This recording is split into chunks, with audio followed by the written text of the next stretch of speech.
Podem descer. Queridos, vamos abrir nossas Bíblias na carta do apóstolo Paulo aos Gálatas, melhor dizendo.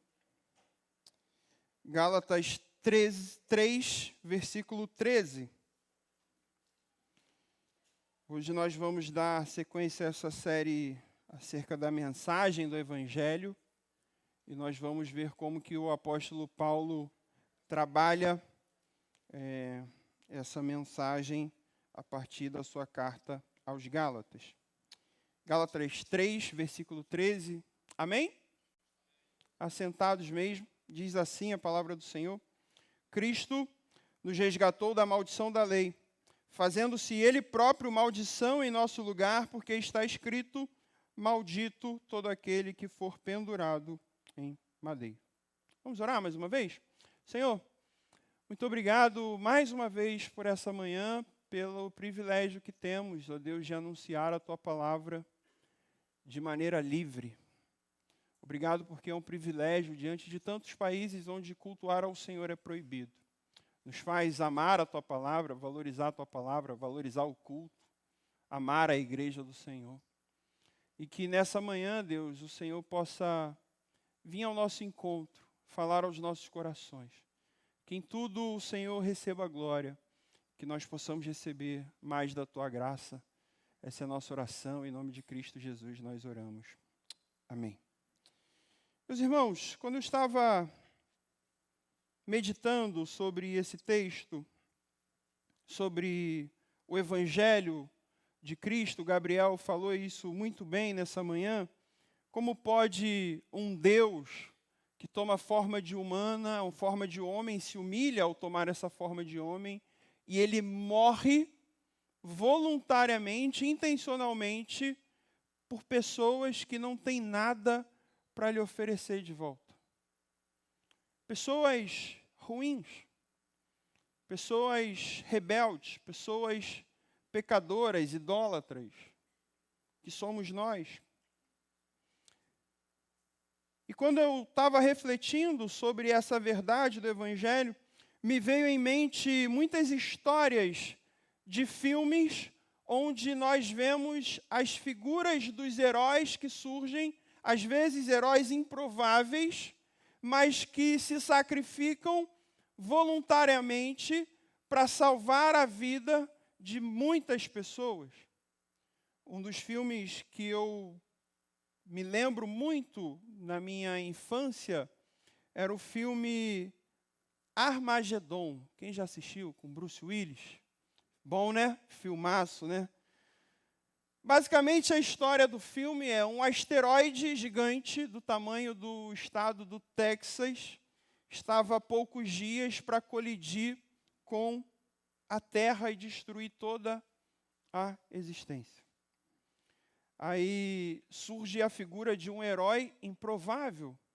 Ao contrário do que a gente imagina, né? O personagem interpretado por Bruce Willis não era um astronauta. Ele não era alguém apto, dotado de conhecimento em física e química e tantas outras coisas. Alguém habilitado para ser um astronauta, ele era um perfurador de petróleo. E aí a NASA, no filme, monta uma equipe que é enviada ao espaço para orbitar junto àquele asteroide e com o objetivo de destruir aquele asteroide para que a Terra, a existência, não fosse destruída. A questão é que no final do filme era necessário que alguém acionasse uma bomba manualmente para evitar que aquele meteoro atingisse a Terra.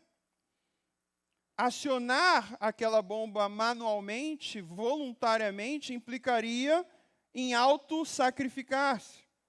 E aí, então, o Bruce Willis vai lá, se sacrifica para salvar toda a Terra da destruição total.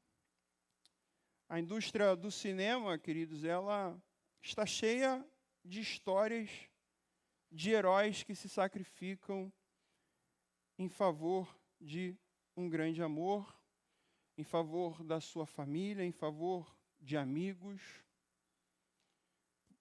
Os mais novos aqui talvez vão se lembrar do filme Os Vingadores Ultimato. A galera que curte filmes de heróis vão se lembrar que o Homem de Ferro ele precisou tomar uma decisão no final. Ele, consciente da realidade, olhando para o exército, para o poder do seu inimigo, ele estala os seus dedos, usando a manopla das joias do infinito, e vence o mal, mas isso tem um preço, custou a sua própria vida. Ele não precisava fazer aquilo, mas ele fez por sacrifício, por amor a algumas pessoas. O cinema é muito bom, queridos, em contar histórias de amor, histórias de sacrifício, histórias que são, em muitos momentos, imagens poderosas do que significa tomar o lugar do outro, mas nem de longe, queridos, o cinema é capaz de demonstrar a grandeza do que aconteceu de fato na cruz de Cristo. E por quê, queridos? Porque na cruz algo infinitamente maior aconteceu. Na cruz Cristo tomou o nosso lugar, Ele se fez maldição por nós, para que a condenação que era nossa caísse sobre Ele e não sobre nós. Na cruz, Cristo assumiu a maldição que era nossa, para que pudéssemos receber a bênção que era dele.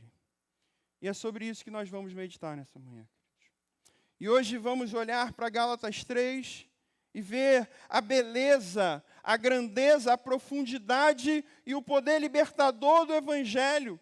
A certeza de que Cristo morreu uma morte que era nossa, para que vivêssemos uma vida que era dele. E hoje vamos entender o que essa substituição significa. Porque ela era necessária.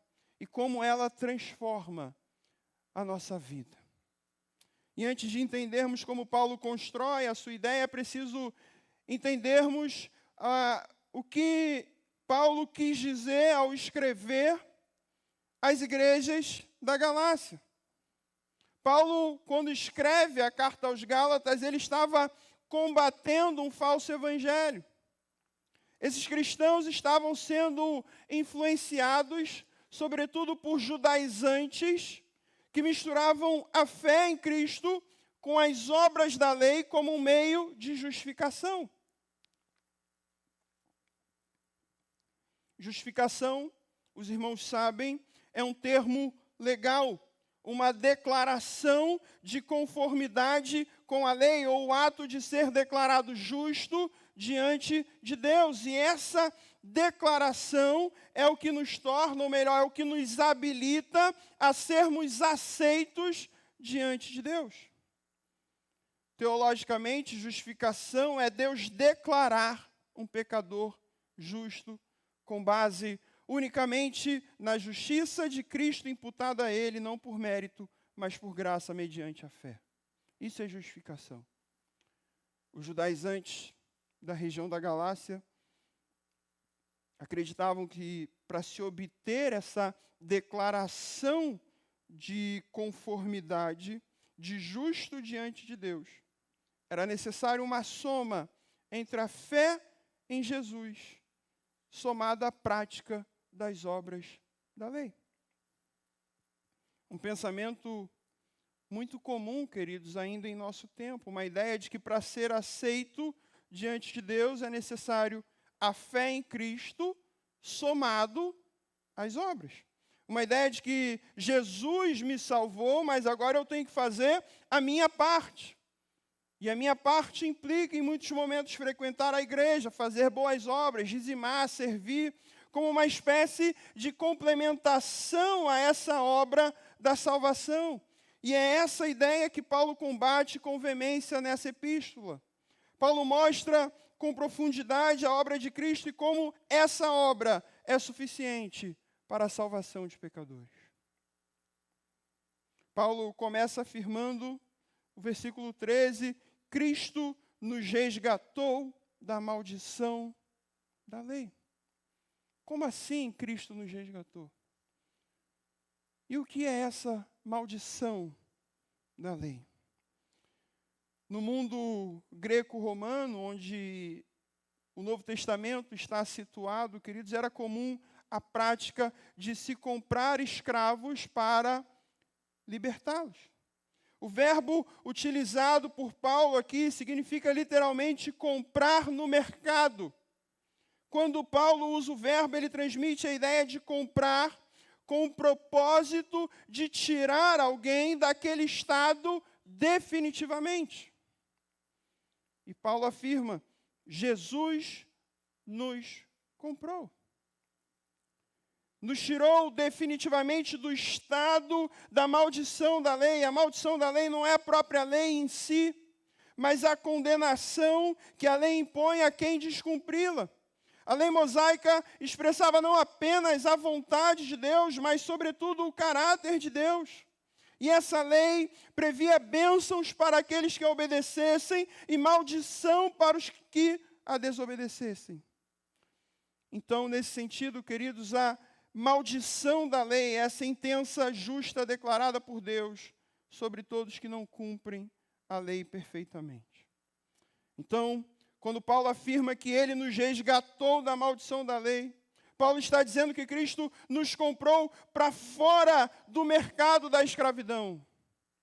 Isso é, Cristo nos libertou do domínio da escravidão, da lei, pagando um alto preço, e Ele mesmo se fez maldição por nós.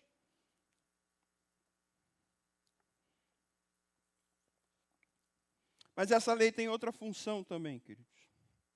Essa lei revela o pecado. Essa lei, ao contrário do que pensavam os judaizantes, ela não foi feita em momento algum para a justiça. Antes, ela serve para mostrar a nossa incapacidade de obedecer plenamente. E esse é o nosso grande problema, meus irmãos. Nós não conseguimos cumprir a lei, vivemos em rebelião, tentando ser nossos próprios salvadores. E talvez você esteja pensando aí consigo mesmo: Érico, mas essa lei mosaica eu não sigo, eu não guardo o sábado, eu não sacrifico, eu não faço uma série de coisas. Mas precisamos entender a essência do pensamento judaico do tempo de Paulo. E quando nós pensamos na essência desse pensamento, nós vamos perceber o seguinte, que a questão não é o que se pratica como um meio de complementar a obra redentora de Deus. A questão é acreditar na prática como um meio de se obter justiça e aceitação diante de Deus. Não é o que nós fazemos, mas é acreditar que podemos fazer algo para sermos aceitos diante de Deus. Essa é a lógica do pensamento. E isso significa, queridos, que você pode ser a pessoa mais religiosa dessa igreja. Você pode dizimar, você pode ofertar com generosidade, você pode estar aqui todos os domingos, servindo em múltiplos ministérios, você pode orar, jejuar, cantar, pregar, fazer qualquer outra coisa com excelência, queridos, mas se você ainda acredita que precisa disso para ser aceito ou justificado diante de Deus, se você ainda confia em si mesmo, em todo o seu esforço, na sua performance para ser salvo ou aceito diante de Deus, você está vivendo debaixo da maldição da lei. É isso que Paulo está dizendo. Se cremos que precisamos fazer algo para ser aceitos diante de Deus, para complementar a salvação nos dada por Cristo, estamos vivendo debaixo dessa maldição da lei. Mas o Evangelho, queridos, ele confronta a nossa autopiedade. O Evangelho confronta a nossa autojustificação. O Evangelho não apenas confronta a nossa autojustificação, como desconstrói o nosso próprio senso de justiça. Como nós falamos no início, o cinema ele é muito bom em contar histórias de heroísmo, de homens que se sacrificam em favor de muitos. Mas muitas vezes esses atos de heroísmo terem seus efeitos estendidos a muitos, até mesmo a todos. No fundo, sabemos que eles são motivados pelo amor de um grupo muito seleto de pessoas. O Bruce Willis se sacrifica para que a filha dele tivesse uma esperança. O Homem de Ferro se sacrifica para que os amigos dele tivessem uma esperança. E nós olhamos para isso e nós compreendemos, porque isso faz sentido. Uma mãe que se sacrifica para que o filho tenha uma esperança. Mas na cruz, queridos, algo infinitamente maior aconteceu. Jesus fez maldição em nosso lugar, Jesus tomou sobre si a nossa maldição, e Jesus, queridos, não morreu em favor de seus amigos. O próprio apóstolo Paulo vai dizer que Cristo morreu quando nós ainda éramos pecadores. Cristo morreu quando nós éramos seus inimigos, quando Ele olhou para nós e não viu nada de bom que pudéssemos dar em troca. Não havia nada de valor. Só haviam obras da carne no nosso coração. Pecado, pecado, pecado, pecado.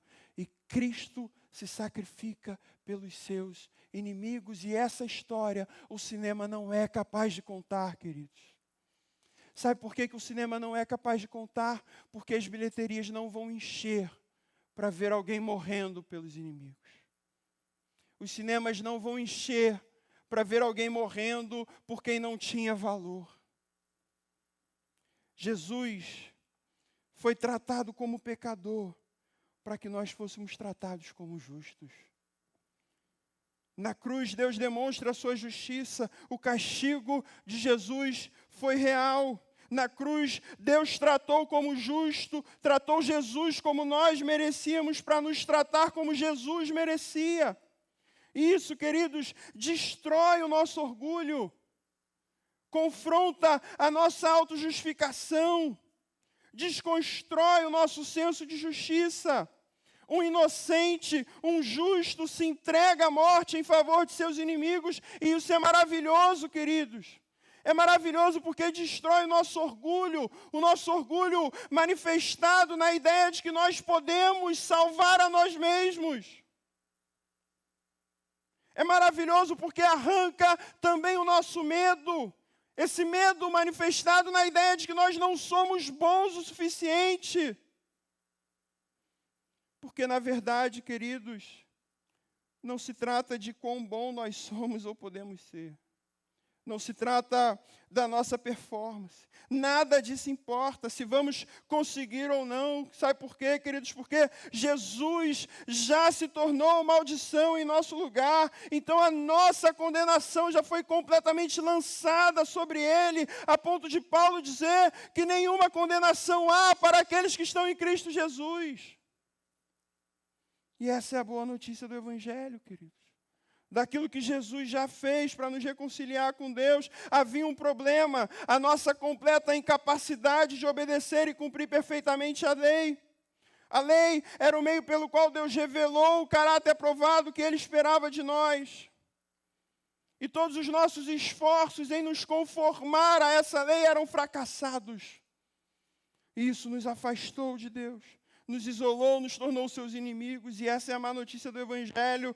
Mas Deus enviou o seu Filho para cumprir a lei em nosso lugar, morrer uma morte que era nossa, tomando em nosso lugar a maldição da lei, para que fôssemos plenamente reconciliados com Deus.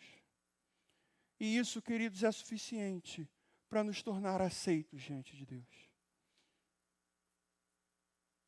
E essa é a boa notícia do Evangelho. Jesus se tornou maldição em nosso lugar. E isso é suficiente para nos tornar declarados justos diante de Deus.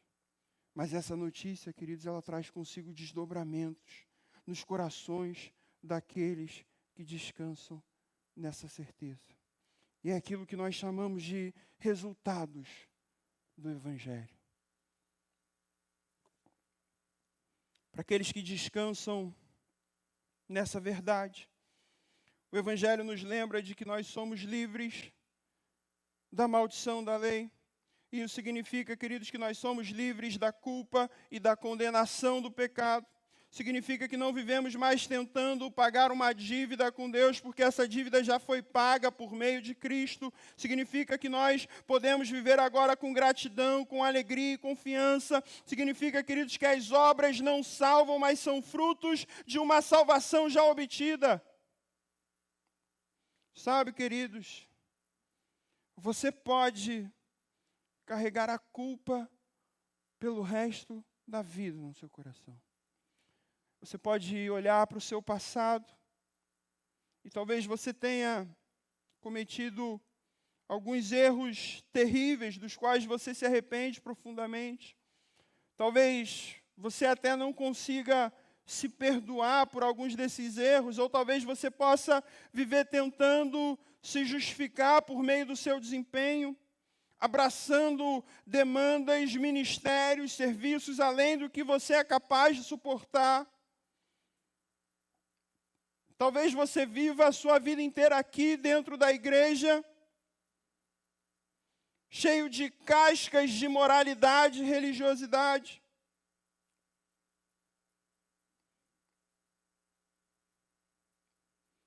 Tentando impressionar os outros irmãos aqui dessa igreja, sinalizando virtude, tentando passar uma impressão para os outros de que você é santo, de que você é espiritual, de que você é superior. Você pode viver de todas essas maneiras. Mas o Evangelho, queridos, e eu quero dizer isso para você, que tem uma notícia infinitamente maior e melhor para nós nessa manhã. A notícia de que alguém já se fez maldição por você. Ele já tomou o seu lugar. Ele foi condenado para que você fosse livre. Livre da culpa, livre do medo, livre das amarras da moralidade, da religiosidade, livre das falsas promessas dos deuses desse século. E esse alguém é Jesus Cristo, queridos. E essa é a boa notícia do Evangelho. Em Cristo recebemos uma substituição gloriosa e definitiva. Ele assumiu voluntariamente a maldição que era nossa, para que pudéssemos receber a bênção que era dele. Essa verdade nos confronta, mas também nos consola. E diante dessa verdade, queridos, eu queria fazer duas aplicações para nós nessa manhã, sobre o que essa realidade representa para nós. A primeira aplicação, queridos, é uma aplicação doutrinária. Crer nessa realidade de que Jesus assumiu a nossa maldição para que recebêssemos a sua bênção. Significa, queridos, que nossa justificação diante de Deus não depende das nossas obras, do nosso desempenho ou mérito pessoal. Depende exclusivamente da obra perfeita de Jesus na cruz. Não podemos, não precisamos nos tornar aceitáveis por nós mesmos diante de Deus. Já fomos declarados justos por causa dele. A segunda aplicação, queridos, ela é prática. Crer nessa realidade de que ele assumiu a nossa maldição para que recebêssemos a sua bênção, nos liberta da culpa que nos paralisa e da busca exaustiva por aprovação. Somos livres para viver o Evangelho de Cristo Jesus. Quando Adão e Eva pecam no jardim, queridos, dois sentimentos que são resultados do pecado do coração do homem: medo e culpa. Cristo levou sobre ele a nossa culpa e o seu amor lança fora todo medo. Aqueles que estão em Cristo não podem viver com medo e culpa. porque podem descansar de que nada, nem mesmo o nosso passado, nem mesmo os nossos pecados, por piores que sejam, nada tem a capacidade de nos separar do amor de Deus, porque estamos em Cristo e Ele é quem nos assegura. Somos livres para viver com gratidão ao Senhor. Somos livres para viver servindo a Deus e ao próximo, não por medo, não por barganha, mas por amor e uma resposta àquilo que já nos foi dado. E que essa certeza nos leve a descansar em Cristo e a viver de modo digno do Evangelho que nos salvou. Jesus tomou o nosso lugar, carregou a nossa maldição, sofreu a nossa condenação, para que hoje vivamos livres, aceitos, justificados e abençoados por Deus. Não precisamos mais correr atrás de aprovação dos homens, de aprovação do próprio Deus, porque na cruz já fomos declarados justos, na cruz já fomos declarados que nós somos amados por Deus, somos perdoados e somos livres por meio do Evangelho de Cristo Jesus. E essa é a boa notícia que muda tudo, querido. Jesus é a boa notícia. Se você tem vivido, querido, debaixo do peso da culpa, do medo, tentando ser aceito por Deus pelas suas obras, queridos, hoje é o dia de você descansar no Senhor. Jesus já tomou o seu lugar, queridos, receba isso para a sua vida. Viva como alguém livre em Cristo, alguém salvo, remido e justificado exclusivamente por Cristo Jesus. Que o Senhor nos abençoe, queridos. Vamos orar. Senhor, obrigado pela Tua palavra. Obrigado, a Deus, pelo Teu Evangelho. Obrigado por essa boa notícia que nos alcançou, a certeza de que Cristo já morreu em nosso lugar. Cristo já se fez maldição, levou a culpa, a condenação que era nossa, para que nós pudéssemos desfrutar da liberdade que há somente em Cristo Jesus. Obrigado, Senhor. Obrigado, Deus, nós te agradecemos por essa palavra. Em nome de Cristo Jesus nós oramos. Amém.